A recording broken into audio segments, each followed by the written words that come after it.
살아계신 아버지 하나님 감사합니다. 이 밤에 우리에게 은혜를 베풀어 주옵소서.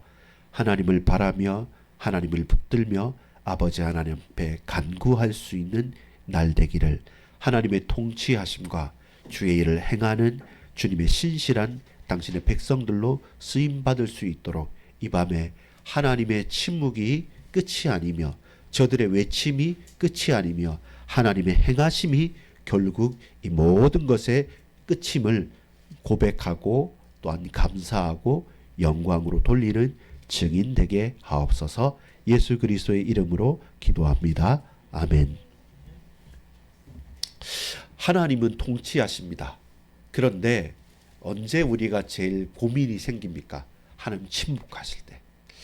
정말로 하나님께서 내게 역사하시고 나에게 충만케 뭔가 내게 확신과 음성과 은혜로 베풀어 주실 때 내가 거부할 수 없게 고백되어질 때가 있는가 하면 정말로 난감할 때가 있습니다. 마치 누가 욥이 하나님 앞에 엎드렸을 때, 그 전까지는 욥이 자녀들 위해서 제사도 지내고 하나님께 기도하고 엎드릴 때마다 하나님께서 욥을 통하여서 역사하는 것이 많았습니다. 누구보다도 분명했고 하나님을 느꼈습니다. 체험했습니다. 그리고 그 친밀함이 끈끈했습니다. 근데 어느 순간에 감당할 수 없는 시험과 환란이 한꺼번에 후 불어 닥쳤습니다. 근데 그걸 아무리 좋게 해결하려고 해도 도대체 해석이 되지 않는 어려움의 문제들이 자녀들과 내 삶의 일들 속에서 들어닥쳤을 때, 해석이 안 됐을 때, 그때 내가 잘못했다고 한다면 뭐라도 바꾸고 싶은데 욥의 친구들도 찾아와서 하는 게, 야, 네가 모르는 죄가 있을 수 있다. 근데 부지불식간에 실수한 것도 있지 않겠냐고 잘 생각해봐라고 하는데도 도저히 그게 모르겠는 거예요. 차라리 하나님께서 이놈 네가 잘못했지 않느냐라고 지적하시고 말씀하시면 예 그렇습니다 하고 엎드리고 싶고 돌이키고 싶은데, 근데 놀랍게도 하나님은 침묵하시는 겁니다. 이때가 가장 중요한 때입니다. 어떤 중요한 때입니까? 완전히 불신앙과 하나님을 대적하는 저 깊은 계곡과 나락으로 떨어지는가 하면 완전히 욥이 바뀌죠. 어떻게 바뀝니까? 나중에 그 하나님의 침묵을 이해를 하게 됩니다. 그리고 나서 욥의 고백이 뭐냐면, 그 전까지는 내가 하나님을 뭘로 봤습니까? 귀로 듣기만 하였사옵니다. 그 전에는 내가 하나님을 실루엣, 그러니까 마치 쉽게 말해서 제가 요 옆에 그 커튼 뒤로 들어가서 제가 이렇게 커튼 뒤에 딱 있으면 제 이렇게 모양만 있잖아요. 근데 그 사람이 누군지 모르잖아요. 그 전에는 귀로 듣고 그 비춰지는 실루엣 모양만, 형상만 희미하게 알았는데 이제는 내가 어떻게 해요? I see you. 내가 눈으로 보는 것과 같습니다. 하나님을 보면 이스라엘은 죽잖아요. 구약시대는 하나님을 보면 죽습니다. 근데 마치 이제는 하나님을 내 눈으로 직접 보는 것처럼 내가 명확하게 알게 됩니다. 그것이 뭐냐면 침묵을 통과한 사람들입니다. 하나님의 침묵을 통과하여서 그 침묵 가운데 하나님의 강하게 역사하심과 인도하심을 체험한 사람은 달라집니다. 그런 사람, 그 은혜를 체험한 사람, 저와 여러분이 기도해야 되고 그리고 붙들어야 될 내용입니다. 자, 그렇다면 오늘 이 가운데 시편 83편에서 우리가 봐야 될 것이 무엇입니까? 오늘 본문은 첫 번째 바로 이렇게 말합니다. 하나님이여 침묵하지 마소서라고 말합니다. 우리의 고백입니다. 저와 여러분의 고백이 하나님께 침묵해 주십시오라기보다는 우리의 고백은 침묵하지 마시고 말씀하십시오라고 하는 게 우리의 기도 제목이 정말로 맞습니다. 우리가 그렇게 간구함에도 불구하고 하나님께서 뜻하신 바가 있어서 침묵하실 때 그 침묵의 이유와 그 가치를 깨닫게 되면 우리는 낙심과 낭망이 아니라 한 단계 영적으로 탁 도약하고 비상할 수 있고 날아오를 수 있는 큰 바탕이 된다고 했습니다. 그렇다면 여러분, 오늘 이 침묵의 이유가 뭐였습니까? 내가 잘못한 게 아니에요. 내가 실수한 게 아니에요.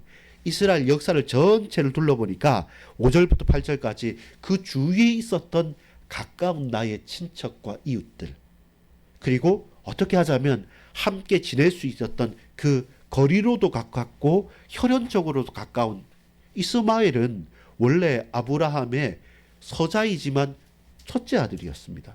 이스마엘. 롯, 아브라함이 조카 롯을 데리고 갔잖아요. 믿음직하니까. 근데 롯의 후손들 그리고 그 가까이 있었던 모든 친척들 전부 다 누구냐면 이스라엘의 대적이 됩니다. 그리고 그들이 1대1도 아닙니다. 연합군을 둘러싸가지고 시시때때로 호락호락하게 그들은 뭐 했냐면 대적들은 뭐합니까? 외치는 거예요. 그러니까 조급한 겁니다. 하나님이 침묵하시는 걸로 문제가 아니라 왜 저 대적들은 소리를 높여서 서로 연합하고 동맹하죠. 2절에 보니까 이렇게 말합니다. 무릇 주의 원수들이 떠들며 주를 미워하는 자들이 머리를 들었나이다. 이제 주님을 미워하는 그 자들이 머리를 쳐들고 좀 높아져서 하나님은 침묵하신데 이들은 막 외치고 떠드는 겁니다. 그러니까 대비가 되잖아요. 마치 가만히 아무것도 없으면 문제가 없는데 저들은 머리를 쳐들고 높아져서 막 외치면서 떠드는데 왜 하나님은 살아계신 하나님이고 만군의 여호와 하나님이신데 저 대적들이 고개 쳐들고 떠드는데 왜 가만히 두십니까? 라는 겁니다. 아무 일이 없는 게 아니라 일이 있어요. 큰 일이 있는데 그 큰 일이 뭐냐면 이들이 고개를 높이 들고 떠들면서 하는 목소리가 뭐냐면 너희들을 진멸하겠다는 겁니다. 죽이겠다는 겁니다. 멀리 보자면 먼 친척이고 가까이 보자면 항상 옆에 이웃이 있는 경계에 있는 같은 동역자가 될 수 있는데 근데 이유 없이 잘못한 것 없이 그들이 목소리를 높이는 겁니다. 그리고 무서운 말을 하는 겁니다. 어떻게요? 멸하겠다. 어떻게? 이스라엘이라는 이름 자체를 지워버리겠다라고 그들이 한 사람도 아닙니다. 한 민족도 아닙니다. 열 족속이나 되는 이것들 연합해서 모인단 말입니다. 3절에 보니까요. 그들이 주의 백성을 치려하여 관계를 꾀하며 주께서 숨기신 자를 치려고 서로 의논하며 하나님은 침묵하시고 하나님은 우리를 숨겨주셨습니다. 근데 우리를 찾아내고 드러내고 이렇게 저렇게 핍박하면서 참소하면서 저거 봐라 하면서 4절에 보니까 말하기를 가서 그들을 멸하여 다시 나라가 되지 못하게 하여 이스라엘의 이름을 다시는 기억되지 못하게 하자 하나이다. 하나님께서 이스라엘이라는 이름을 붙여주셨잖아요. 그러니까 하나님의 백성을 진멸해버리고 없애버리고 도말해버리겠다고 악한 자들이 일어나서 목소리를 외치고 또 외치고 있는 겁니다. 그러면서 큰 힘이 되는 건 뭡니까? 5절에 보니까요. 그들이 한 마음으로 의논하고 주를 대적하여 서로 동맹하니 하나님을 대적하여 이들의 행사는 뭡니까? 뭉치는 겁니다. 우리는 흩어짐을 면하자. 어디에서 봤습니까? 바벨탑에서 봤죠. 우리가 우리 이름을 내자. 그리고 높이 내자. 그리고 크게 말하자. 흩어짐을 면하자. 그러면서 하나님 앞에서는 대적이 되는 거죠. 여러분 사람이요 하나님 없이 뭉치면 처음에는 뭔가 일이 일어나는 것 같아요. 근데 두 가지로 일어납니다. 하나는 우상 숭배요. 또 하나는 음란과 타락입니다. 중독으로 빠지게 돼요. 사람이 모이면 그렇게 돼요. 사람이 모이면 이상합니다. 정말로 이상합니다. 힘이 있게 되고 서로 흥이 나게 되잖아요. 그러면 사람은 그 중에서 누군가 잘난 사람을 숭배하게 됩니다. 그리고 거기에 그 걸맞는 사람이 나타나잖아요. 그러면 아이돌이 되고 영웅이 되고 지도자가 돼서 그가 우상이 되어지고요. 동시에 그 우상은 뭘 합니까? 그 나머지 사람들에게 중독할 수 있는 먹고 살 수 있는 향락을 할 수 있는 뭔가의 거리를 던져주는 겁니다. 전쟁을 막 일으켜서 거기서 약탈을 하고 전쟁을 일으켜서 노예로 삼고 그러면서 그들에게 만족감을 주죠. 피 흘림을 주는 것이죠. 그렇게 결국에는 우상 숭배와 타락이란 것이 하나님 없이 뭉치면 뭉칠수록 나타나는 결과인 거죠. 근데 하나님은 이때 뭐합니까? 침묵하시고 침묵하는 거죠. 그래서 시인이 말한 게 그겁니다. 하나님 저들을 보십시오. 그대로 놔두시겠습니까? 그대로 놔두시겠습니까? 왜 저들은 고개를 쳐들고 외치는데 하나님은 조용하십니까? 침묵하십니까? 말해 주십시오. 말씀해 주십시오. 두 가지가 있는데요. 하나는 뭐냐면 여러분 우리는 하나님의 음성을 뭐하는 자입니까? 듣는 자입니다. 언제나 제가 이번 주 주일도 같이 이 부분을 나누고 싶은데요. 우리는 이스라엘의 왕은 군림하고 말 많이 하는 사람이 아니라 성도들은 기본적으로 어떤 사람이냐면 듣는 사람입니다. 왜냐하면 하나님은 말씀이 육신이 되어 우리 가운데 오셨잖아요. 그래서 하나님을 아는 최고의 지금 뭐냐면 우리의 귀를 열고 우리의 마음을 열어서 하나님의 말씀과 음성을 내 온몸으로 받는 거예요. 내 온 귀와 감각을 총동원해서 하나님의 음성을 내가 듣고 그 말씀이 내게 역사하여서 말씀이 흥왕하여 세력을 얻어가는 것처럼 우리는 기본적으로 어떤 사람이어야 됩니까? 듣는 사람이어야 됩니다. 하나님은 어떤 분입니까? 태초에 하나님이 천지를 말씀으로 창조하셨기 때문에 하나님은 언제나 말씀하시는 분입니다. 근데 하나님이 말씀하시는 분이신데 그 말씀을 안 하시고 침묵하신다. 그것은요, 하나님이 없다는 게 아니라 말씀하시는 하나님께서 침묵으로 우리에게 말씀하는 거예요. 그걸 우리가 깨달을 수 있어야 돼요. 왜 그들은 외치는데 하나님은 더 큰 음성으로 말하지 않느냐? 천지가 진동할 만한 더 큰 음성을 말할 수 있음에도 불구하고 하나님이 침묵하신다. 그것이 우리에게 울림이 되어져야 돼요. 무엇입니까? 깨달으라는 거예요. 무엇입니까? 길을 열라는 겁니다. 무엇입니까? 엎드리라는 겁니다. 그러면서 뭘? 지금의 때는 침묵은 기다림이란 겁니다. 성경에서 하나님이 침묵하실 때 성도들이 제일 많이 한 게 뭔지 압니까? 기도였습니다. 하나님 어찌하여야 됩니까? 하나님 뜻이 뭡니까?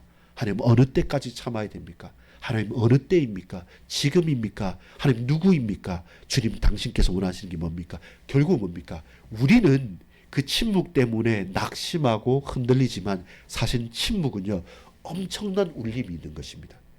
우리가 듣길 원하고 우리가 하나님 앞에 간구하길 원하는데 그런데도 하나님께서 침묵했다는 것은 무엇입니까? 그 뒤에 역사가 있는 겁니다.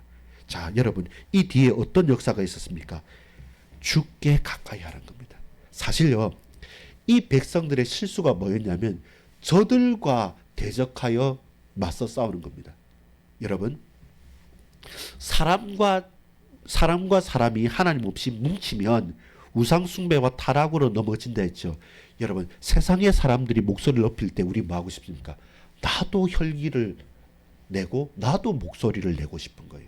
그러니까 어떤 의미냐면 하나님 좀 역사해 주십시오가 아니라 하나님 저렇게 시끄럽게 떠드는데 내 대신에 스피커가 돼 달라는 겁니다. 내 대신에 말해 달라는 겁니다. 근데 그게 아니에요. 그럴수록 우리가 해야 될 것은 뭐냐면 엎드려야 되는 거죠. 내가 말하지 않고 하나님께서 말씀해 주십시오라는 겁니다. 사람과 사람이 부딪히고 저들이 뭉치니까 우린 우리끼리 뭉치다 이렇게 되면 전쟁과 갈등밖에 일어나지 않아요. 사람이 뭉칠 때 우리는 흩어져서 하나님 앞에 단독자로 서서 하나님 앞에 엎드려야 됩니다. 그때 그제서야 하나님께서 말씀하십니다. 어떻게 말씀하십니까? 행하셨단 거예요. 말보다 더 강하게 여러분 오늘 본문에 보면 이 일 이후에 9절부터 계속 일이 일어나요. 어떤 일이냐면 우리가 할 수 없는 일들로 나타납니다. 9절에 미디안에게 행하신 것 같이 기손신의 시스라와 야빈에게 행하신 것 같이 그들에게도 행하소서. 또 11절에 보면 그 골고루 살분하게 같이 하소서. 전부 다 뭐냐면 하나님이 역사를 하는 거예요. 우리의 방법이 아니라 하나님의 방법이 사실 어처구니 없는 그냥 가정주부 한 사람이 전쟁을 풀어버려요. 또 그 기드온도 나오지 않습니까? 그 큰 군사가 아니라 몇백 명 되지 않는 기드온, 그 무기도 없이 갔던 그 기드온 골짜기에 있었던 일들이 나타나요. 아, 우리는 내가 듣고 싶은 말, 내가 외치고 싶은 말을 하나님께서 막 같이 대적해서 해주길 바라지만 하나님은 침묵하시죠. 그 말을 하길 원치 않고 당신의 일을 행하시길 원하는 거예요. 그래서 우리가 고백해야 될 것은 무엇입니까? 하나님이 행하셨다라는 증인으로서의 고백을 하는 것이죠.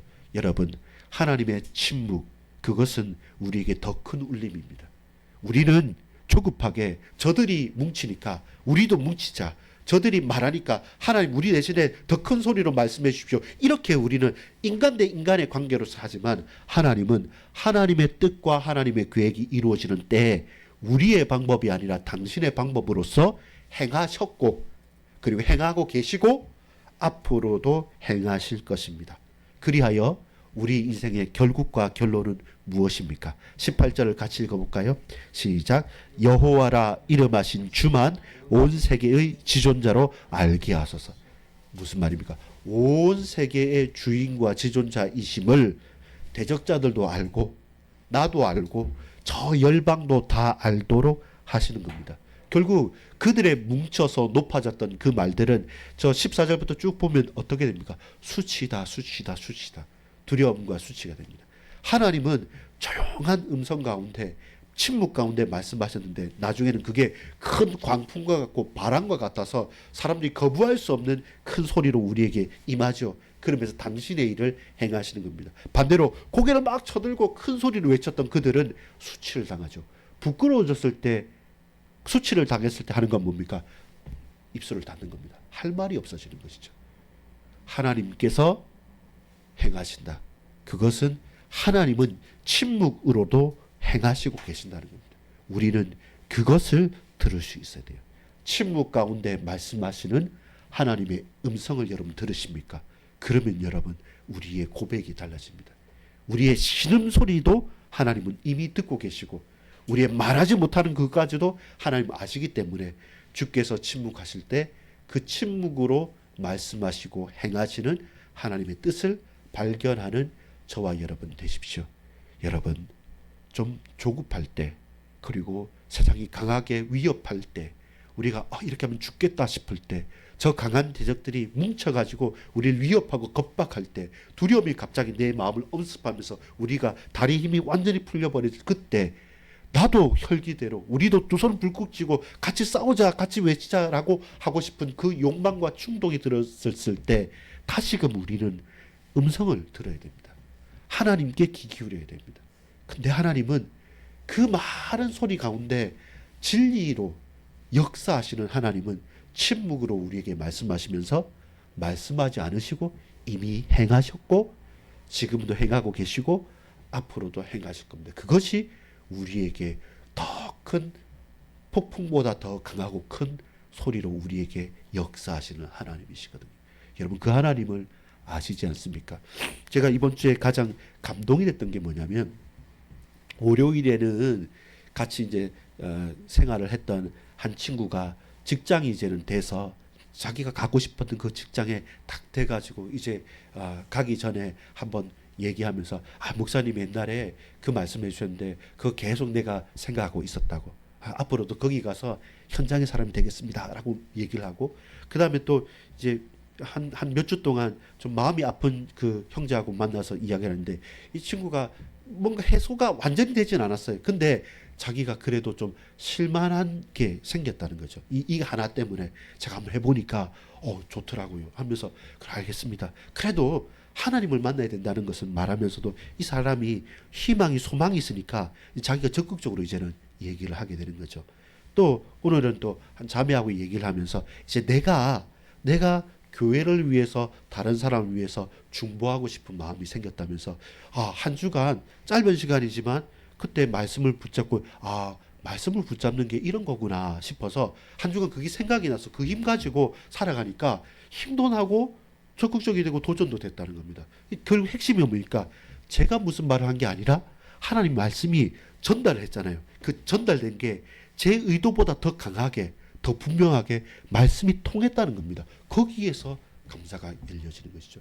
여러분 저도 그렇고 여러분도 그렇고 우리도 그렇고 우리가 하나님 앞에 딱 섰을 때 그 말씀이 어떤 사람은 귀로 들려지겠죠. 어떤 사람은 내 심령이 가슴을 울리겠죠. 또 어떤 사람은 실제로 내가 손발로 움직이게 하겠죠.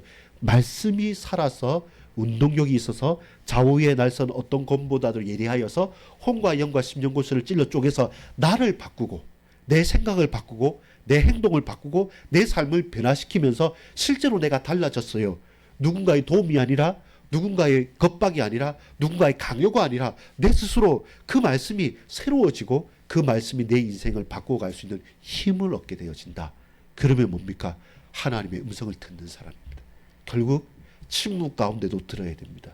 결국 하나님이 행하신 그 증거를 가지고 하나님의 음성을 들을 수 있어야 됩니다. 어떤 현장에서든지. 여러분 이 밤에 우리가 그 음성을 듣는 저와 여러분이기를 간절히 소망합니다. 세상이 큰 소리로 외칠 때 너 죽는다, 너 죽인다, 이름조차 지워버릴 거야 하면서 그냥 한두 사람이 아니었습니다. 수많은 가까이 있었던 그리고 그 큰 대적들이 한꺼번에 내게 다가왔을 때는 도저히 어떻게 감당할 수 없을 만큼 겁나요. 그리고 힘들어요. 베드로도 그 종자 하나가 말했지만 그 분위기상에 그냥 예수님을 저주하고 부인할 정도로 겁나는 사람입니다. 그런 환경들을 우리가 처할 때가 있단 말입니다. 바로 그때 여러분 하나님의 침묵 때문에 조급하지 마십시오. 하나님은 우리가 모를 때, 우리가 미처 발견하지 못할 때조차도 행하고 계셨습니다. 그리고 지금도 당신이 행하십니다. 앞으로도 그렇게 역사하실 것입니다. 침묵 가운데 말씀하시는 하나님의 역사를 우리가 듣고 체험하는, 그리고 그것을 확신할 수 있는 저와 여러분 되기를 간절히 소망합니다. 그렇게 오늘 한 해, 또한 이번 한 주 우리 일평생 예배 성공이 나의 인생 성공이다. 예배 실패면 내 인생은 실패다. 가인과 아벨의 제물을 먼저 본 것이 아니라 아벨을 받으셨기에 아벨의 제물을 받으신 것이고, 가인을 받지 않았기에 가인의 제물이 좋더라도 하나님 받지 않은 것처럼, 하나님 내가 무엇으로 나가겠습니까? 천천의 수양과 수만 많은 기름으로 가겠습니까? 하나님께서 나를 받으시고 이 연약한 나를 받으시기에 나의 모든 일거수일투족 하나하나의 것들 가운데 주님 홀로 영광 받아 주옵소서. 하나님의 침묵 가운데 음성을 들을 수 있는 저와 여러분, 하나님의 행하심 가운데 고백할 수 있는 저와 여러분이 되기를 소망합니다. 우리 같이 한번 기도하겠습니다. 세상은 떠들고, 세상은 우리를 치려하고, 세상은 서로 뭉치지만, 흩어짐을 면하자고 외치지만, 그러나 하나님께서는 그들을 수치를 당하게 하시며 침묵한 가운데서도 우리를 붙드시며 지키시며 역사하심으로 말미암아 지금도 행하시고 계신 하나님, 그 음성을 들을 수 있는 온 세계의 주존자가 되시는 하나님을 알게 하소서, 깨닫게 하셔서 고백하게 하여 주시옵소서. 참된 예배에 성공하는 인생 되게 그 음성을 듣는 우리의 백성들 다 되어 드실 수 있도록 역사해 달라고 같이 한번 받은 말씀을 붙잡고 우리 하나님 앞에 간절히 간구합시다.